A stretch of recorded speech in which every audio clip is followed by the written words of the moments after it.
Okay, so our next topic is the somaclonal variation and its application. Please remember this topic is very important from the UPSC mains examination point of view because majority of the time UPSC have asked that what is the meaning of a somaclonal variation or what are its different applications, and literally the applications are mentioned in the UPSC mains syllabus. Hence, we have to go through very detailed. Okay, so we should understand through this video lecture what do you mean by the somaclonal variation, what is the meaning, what is the concept of somaclonal variation. Then after that we have to study why somaclonal variation occurred. Okay, what is the mechanism why the somaclonal variation occurred in the plant tissue cultures, right? So and what are the different applications for these somaclonal variations, how they are useful for the human beings. This too we have to study. Okay, now consider this is your syllabus. We are dealing with the paper number 1 and the chapter number 5, that is the morphogenesis, and here you have to study the somaclonal variation and their applications. Okay, so consider the first introductory slide. See, the plants which are derived from the cells are known as the somaclones. Now this word somaclones is made up of the two words. Soma means somatic, okay, and the clones means the one which is exactly looks like their parents. Okay, so as you know, in the plant tissue culture, whenever we grow the cell, a single cell will get converted into the colony of cell which is called as the callus, and then this colony of cell have the potential to get differentiated into the whole new plantlet. But this whole new plant is the exact clone of their parent cell, and hence we use the word clones. And as these are the vegetative cells, that is, they are coming from the leaves, stem, or the root part of the plant, and hence we are using the word somatic, right? That is the vegetative. So somatic clones are there, and hence in short they are called as the somaclones. So whatever the plants which are derived from the cells in the plant tissue culture, we can always call them as the somaclones. Now the genetic variation which found in the in vitro culture cells are collectively referred to as the somaclonal variation. That is, whatever the genetic differences that has occurred in the new plant from that of the parent plant, these variations are called as the somaclonal variation. So basically, whatever the genetic variation you are finding during the plant tissue culture experiments, these culture experiments which are showing some genetic variations, these genetic variations are collectively called as the somaclonal variation. Now the question arises here. Now we have talked much about the plant tissue culture techniques, and in this plant tissue culture technique we always say that the parental cell will always get converted into the whole new plant, and they will always be genetically similar with each other, right? There is no genetic difference between the parent cell and the newly created plantlet. But here what we are talking about, we are saying that there are the genetic variation which are occurring in the cultured cell. So how this genetic variation can occur? Because without the sexual reproduction we cannot expect the genetic variation to occur. Here in the plant tissue culture lab, where there is no involvement of the two parents, there is no involvement of the sexual reproduction, then from where these genetic variations are coming? Although we are culturing the same X plant and we are creating the exact copy of that plant in the form of plantlet, but still there is a occurrence of the genetic variation in the plant tissue culture experiments. Or whenever you try to convert the cell into the whole new plant by using the plant tissue culture technique, there majority of the time there you will find the genetic variation. Now let us understand from where the genetic variations are coming. Okay, although all of these genetic variations are collectively, we are calling it as a somaclonal variation. So from the UPSC mains examination point of view, you should carefully remember the definition of the somaclonal variation, that the whatever the genetic variations which are occurring during the in vitro culture cells or in the plant tissue culture laboratory, they are collectively called as the somaclonal variation. So basically, which type of the variation is occurring is not important. Any genetic variation is collectively considered as a somaclonal variation. Now see, the growth of the plants in vitro is a asexual way of reproduction, right? We have talked about this, that the asexual way of reproduction is taking place, and there is only the mitotic divisions which are taking place. So no genetic variation should be there, but still we find the genetic variation, right? Now see, thus culturing the cell is the method to clone the particular genotype, because basically in the all plant tissue culture methodologies, we always create the clone of a genotype. We take the one genotype, that is the one cell or the one tissue which is having the one genotype, and this tissue will get converted into the whole new plant which has the very similar genetic composition. But here what is happening, the genetic variations are occurring, and hence the new term we have here is the somaclonal variation. But generally, whenever in vitro sexual reproduction is occurring or vegetative reproduction is occurring through the mitosis, we cannot expect the genetic variation to occur because the exact clone is creating in this particular process. It is therefore expected that the plants arising from the given plant tissue culture should be the exact copies of the parental plant. Right? We can expect this that the exact clone should get created. Then, how this genetic variation, how this variation in the DNA is occurring, how the variation of the nucleus DNA or the mitochondrial DNA or the chloroplastal DNA is occurring. How this is possible if this is an asexual way of reproduction and no sexual way of reproduction is involved or no two parents are involved and only the one parent is involved in this process, then there should be the exact clone of that plant which should be get created at the end of the process. But still we are finding the variation, and these variations are collectively considered as a somaclonal variation. Now see the term somaclonal variation, this term was first used by the Larkin and the Scowcroft, okay, for the variation which is arising in the culture of cells, that is the variability generated in the tissue culture. So basically here you have to understand, you have to remember that the scientists who have first used the term somaclonal variation, it is used by the Larkin and the Scowcroft, okay, and these are two scientists observed this somaclonal variation during the plant tissue culture techniques, okay. So of course there is an occurrence of the variation, whatever the reasons behind this, but there is an occurrence of these variations which are collectively called as the somaclonal variation. Now see the explants which are used in the tissue culture may come from the any part of the plant or organ or the cell. See, these include the leaves, roots, protoplast, microspore and embryos, right? Now the somaclonal variation were reported from all types of the tissue culture. Now see, whenever you want to choose the explant, we choose the explant in the form of leaves, in the form of root, protoplast, microspores or the embryos. We can take any part of the plant which can be used as a explant, but all of these particular part of the plant which are acting as explant, they were all reporting the somaclonal variation.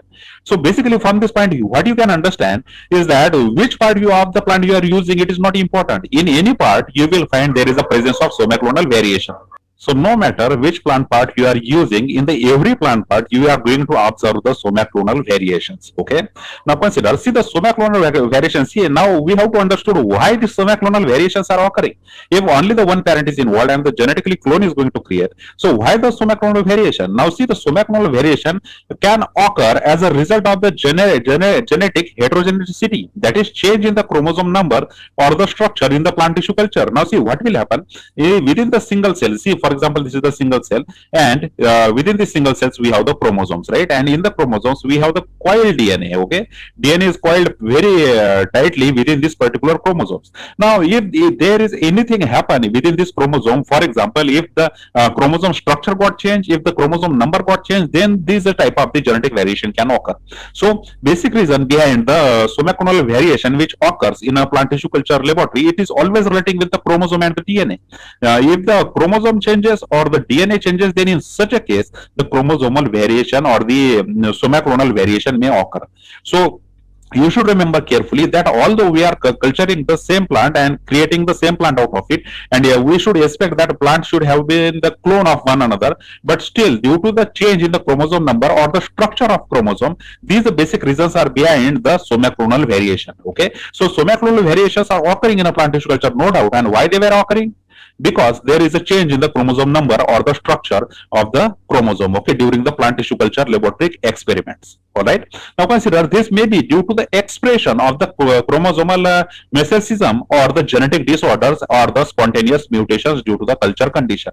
Now see the two things which are responsible for these somaclonal variations are first the genetic disorders. Okay, if the genetic disorders are occurring within that particular explant, or if the spontaneous mutations are occurring during the plant tissue culture experiments, these two reasons are the very basic reasons why there are the somaclonal variations. So genetic disorders are of many types, you know it, and the spontaneous mutation can occur, that is the change in the DNA sequence. Okay, if there is a insertion or the deletion of the DNA part, or if there is a insertion or deletion of the base pairs, then this can result in the mutation. So genetic disorder can occur at the chromosome level, and the mutation can occur at the DNA level. Both of these phenomenon can result in the somaclonal variation. So that is why now we have an answer that although there is a single cell is involved and no other parent is involved, but still whatever the chromosome possessed by this single cell or the single explant, these chromosomes may get changed. due to the culture condition, or there may be the occurrence of the mutation. So basically, these are two reasons are there, that is the genetic disorders or the mutations which can be responsible for the somaclonal variation. And this is the very basic reason why the somaclonal variations are occurring or the genetic variations are occurring in the plant tissue culture laboratories. Right? Now consider. See, the genetic changes which are associated with the somaclonal variation may include the polyploidy, aneuploidy, right, chromosomal breakage, then the deletion of the chromosome, translocation of chromosome, and the gene amplification. Okay, and besides this, the several types of the mutations are also there. So anything out of this condition can occur to change the chromosome, and in turn it changes the DNA. And once the DNA changes, the chromosomal abbreviation takes place, and here the genetic variation can be seen in the offspring. Then, okay, chromosome breakage can occur, the DNA breakage can occur, the loss of DNA can occur, the addition of DNA can occur, the gene application may be there. So all of these types of the phenomenon can occur at the genetic level, and due to these phenomena, the somaclonal variation is observed in the plant tissue culture laboratories. So basically, from the UPSC mains point of view, you should justify your answer by giving the proper reason why the somaclonal variations are occurring within the plant tissue culture laboratories. Okay, now consider, see, these types of the chromosomal abbreviations are found among the somaclones of the barley, garlic, and the oat. Okay, now we have the evidence that the genetic or the chromosomal abbreviations are there. Okay, the chromosomal variations or the somaclonal variations are seen. We have cultured the barley, garlic, and the oat, and all of these were showing this type of the chromosomal aberrations. Okay.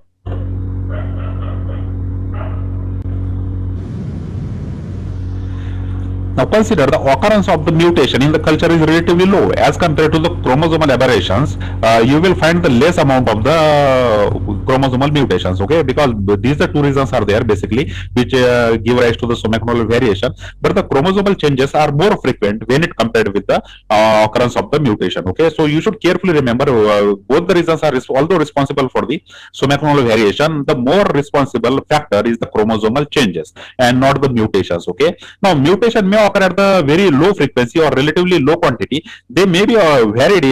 They may be occurring due to the varied nutrients. Then the culture condition, which type of the culture conditions we are giving, that condition can also cause the mutation. Then the mutagenic effect of the metabolic product that accumulate in the medium, that can also cause the mutation. Okay, as you know, for the mutation there are different kinds of chemicals which are responsible for the mutation in our DNA. So DNA mutation can occur due to the various culture condition, because in the culture, as you know, whenever we prepare the media, different types of the chemicals we pour into it, and these chemicals may result in the DNA damage. Okay, it may result in the mutation.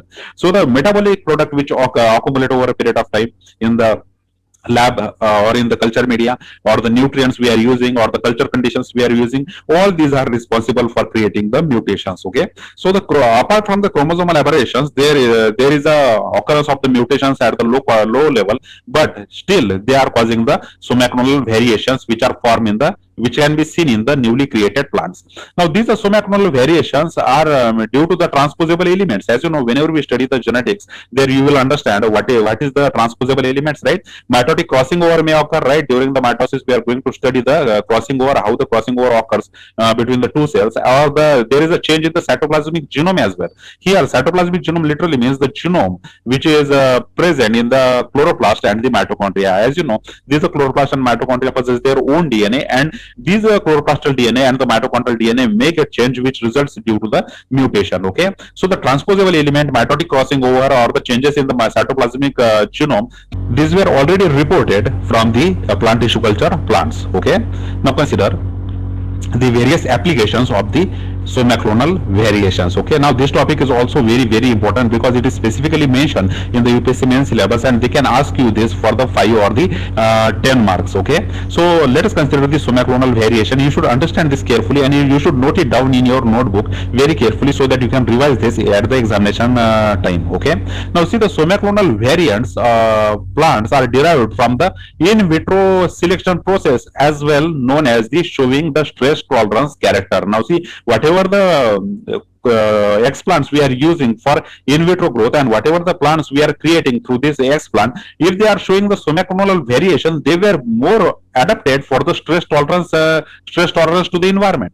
That is, whatever the stress is there through the environment, for example, the salt stress is there, water stress is there, the temperature stress is there. Okay, all these type of the stresses are there for these particular plants. But whatever the plants which are showing the somaclonal variation, they were able to tolerate these type of the stresses. Okay, So this is the very important application of the somaclonal variation, that whatever the plants in the plant tissue culture which are not showing the exact clone but they are showing the somaclonal variant, they are better adapted to the environmental stresses. Now, these soma clones can be grown in a wide range of the adverse environmental condition and in the soil as well as in the surrounding environment. Okay, so the environment will not impact them because due to their soma clonal variations which are present within their bodies, they can adapt it to the adverse conditions, adverse environmental condition. If there is a high stresses in the environmental condition, the plants with the somaclonal variation will grow, but the plants without the somaclonal variation, they will not be able to grow there. So occurrence of the somaclonal variation is good from the stress tolerance point of view, and such a plants which shows the somaclonal variation can grow in the surrounding where there is a more environmental stresses. Now the second application, see, one of the most significant feature of the somaclonal variation is the presence of the disease resistance character. Okay, not only the stress resistance character but also the disease resistance character is also shown by the somaclonal variation plants. Okay, so the plant pathogenic fungi, bacteria and viruses from all these plant disease causing agents, these particular plants which are the somaclonal variants, they shows the greater resistance. Okay, that is, if you plant the normal plant and close to it if you plant the somaclonal variant plant, the somaclonal variant plant will show the more resistance towards the pathogenic fungi, bacteria and the viruses when it compared with the normal plant. So basically, if the plant is the somaclonal variant plant, this plant can create the high amount of the resistance against the plant pathogenic fungi, bacteria and the viruses. Okay, now see, in vitro plants have shown to exhibit the wide range of tolerance for the microbial toxins. See, in laboratory experiments, it is proved that the plants with the somaclonal variation, they shows the higher tolerance for the microbial toxins. If they were got attacked by the microbes and microbes are releasing the toxins, and these toxins are easily digested or easily avoided by these plants which are showing the somaclonal variation. So we can say this is the biggest advantage of the somaclonal variation, that it is creating the plant which is showing the high disease resistance. Right? Now consider the third one. See, the somaclones are feasible in cleaning up the contaminated toxic metals. Now see, very important application of the somaclonal variation, that some plants which are showing the somaclonal variation, they can actually take out the toxic metals from the contaminated soil. For example, this soil is contaminated soil and this contaminated soil contains the metals which are very harmful for the humans or for that particular ecosystem. Now these harmful metals are extracted by using the roots of these plants, because these plants are showing the somaclonal variation within their bodies. So somaclonal variant plants, these plants are showing the great ability to clean the contaminated soil with that of the toxic metals. Okay, if the toxic metals are present in the contaminated soil, these toxic metals are easily extracted by the somaclone plants which are showing the variation, and therefore the greater degree of access could be seen in the decontamination of the soil by the somaclones in the process popularly known as the phytoremediation. As you know, in the phytoremediation, we always use such a plants which can extract the maximum contaminated metals from the soil, and the somaclonal variation plants are the great choice for this particular phytoremediation, because this phytoremediation will always require such a plant which can extract the metals from the soil, and hence the plants which are showing the somaclonal variation, this somaclonal variant plant has the great ability to extract these particular contaminated metals which is contaminating the soil, and hence they are of great use for the phytoremediation. Okay, so this is the again important and the third somaclonal variation application. Now see the fourth one, that is the recovery of the somaclone shows the resistance of the anti-metabolites such as the amino acids, analogs, antibiotic drugs and the pathotoxins. So basically whatever the somaclonal plants variation plants are there, they were shows the great resistance toward the antibiotic drug and the phytotoxins. So basically they were also developing certain kinds of the resistance power against the particular drugs or particular toxins which are secreted by the pathogens. Okay, so this is another application of the somaclonal variation. Now see, the herbicide tolerant potential of the somaclones have been well documented. Now see, whenever we use the herbicide in our agricultural field, we tend to kill the plants which are not useful for the humans. Okay, so these types of the herbicide always kills the plant, but the somaclonal variation showing plants, these are plants are showing the very high herbicide tolerance potential. That is, there is no effect of the herbicide on these particular somaclonal variation plants. Those are plants which are showing this variation are greatly adapted towards the herbicide tolerance. Then these genetically variant plants are detoxify many of the commonly used herbicides. If you spread the herbicides on these plants can easily detoxify these particular herbicides. Okay, which is of the immense value in cleaning up the soil contaminated by the recalcitrant herbicide chemicals. Okay, so we can use these particular somaclonal variation showing plants directly in our agriculture, so that they can extract out the many of the contaminated herbicide chemicals which are present within the agricultural field. So in this way we can actually clean our agricultural field by using the somaclonal variation showing plants. Okay, now consider the next application. See, the somaclonal variation offers the improvement in the yield of the crop plant, significantly contributing to crop productivity. Now, as we have already discussed that whatever the herbicide which is present within the agricultural field, these plants which with a somaclonal variation, they can extract these harmful chemical out of the agricultural field. Then indirectly, this will result in the higher crop productivity. So the crop productivity in the agricultural field can also be improved by using the somaclonal variants. We can use these somaclonal variants in our agricultural field to extract out all the harmful chemicals in the process of phytoremediation, and this will directly result in the higher crop productivity. This will greatly improve our productivity from the agriculture. Now, in addition, the somaclones improved productivity plantation crops where generation of the cycling is long, and therefore the somaclones plants have several defined ages over the conventional plants, acquiring the useful traits. Right. So basically, here the somaclonal variant plants are very useful when it compared with the traditional agricultural crops. So the crops with the somaclonal variation, they will always show the higher crop productivity. They will always show the improved productivity, and they will always be superior when it compared with the conventional plants which we are using in our agricultural crop fields. Okay, so this is all about this topic. Okay, thank you very much for watching this video. Please like this video, share this video with your friends who are studying the botany, and if you haven't subscribed to the Botany Option channel yet, please subscribe to the Botany Option channel for UPSC examination. Again, thank you very much for giving your time. See you in the next video lecture. Thank you.